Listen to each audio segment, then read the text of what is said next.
The first night of nikah, and there's a lot of excitement and tension around it, and it's important that we as Muslims know what's the right way to go about it. So the nikah gets done. The first time the two spouses would have actually met together in privacy is after the nikah. The spouses or the two people, the husband and the wife, they're married now, and they are to basically see one another and to spend their first moments together. How does that, or what are the etiquettes and the adab and the sunan of the first night of marriage, the first day of marriage? It could be daytime as well.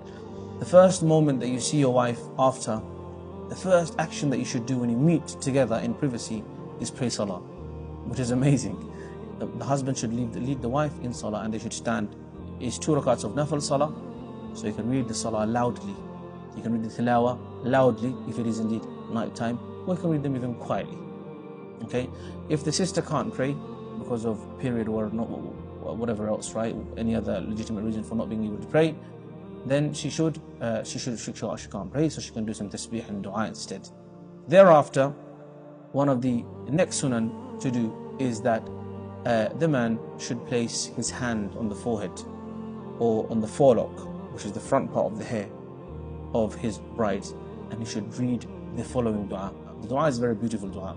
Allahumma inni as'aluka khayraha wa khayra ma jabaltaha alay wa a'udhu bika min sharriha wa min sharri ma jabaltaha alay, which basically means that, oh Allah, I ask of you for the good in her, and I take refuge in you from the evil in her. And the second sunnah, you would say. The third thing would be to have some sort of a drink, because the Prophet ﷺ, or for the man to offer his wife some sort of a drink or some sort of a sweet dish or something like a dessert.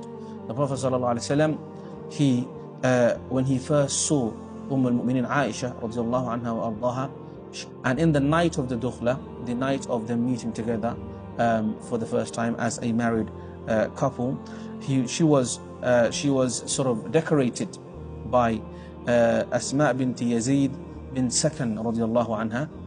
She decorated her sort of and done her sort of whatever decoration and beautified her, and then she invited the Prophet sallallahu alaihi wasallam to come into the room to see her and to sort of unveil her and to sort of meet his wife in privacy for the first time.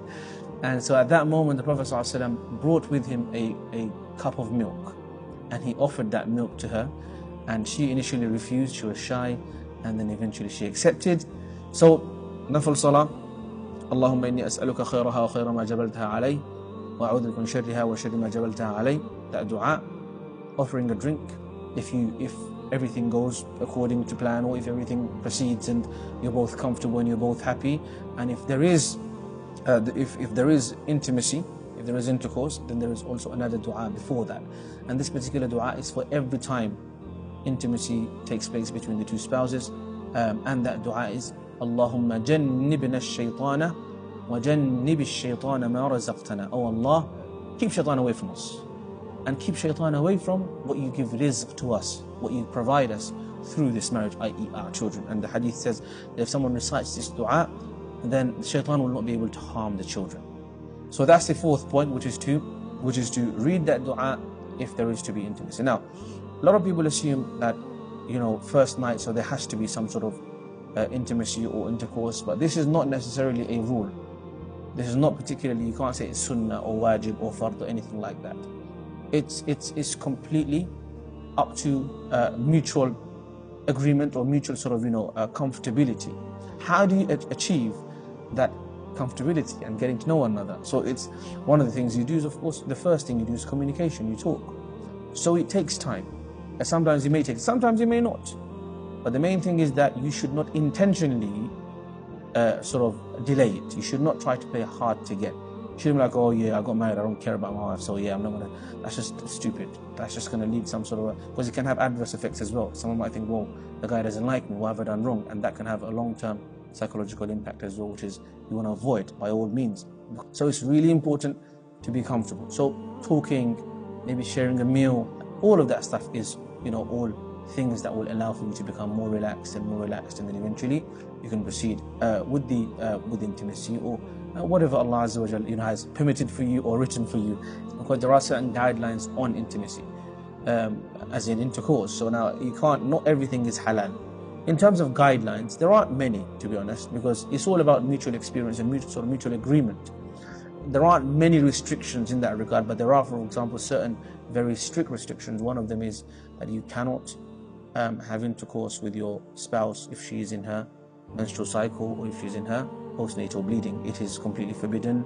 فَإِذَا تَطَهَّرْنَ فَأْتُوهُنَّ is in the Quran, that you should only approach your spouses for intercourse, of course, which is in their times of purity, which is beyond the menstrual cycle and also beyond the nifas. So hayd is the menstrual cycle, the monthly cycle, and nifas, which is the postnatal bleeding.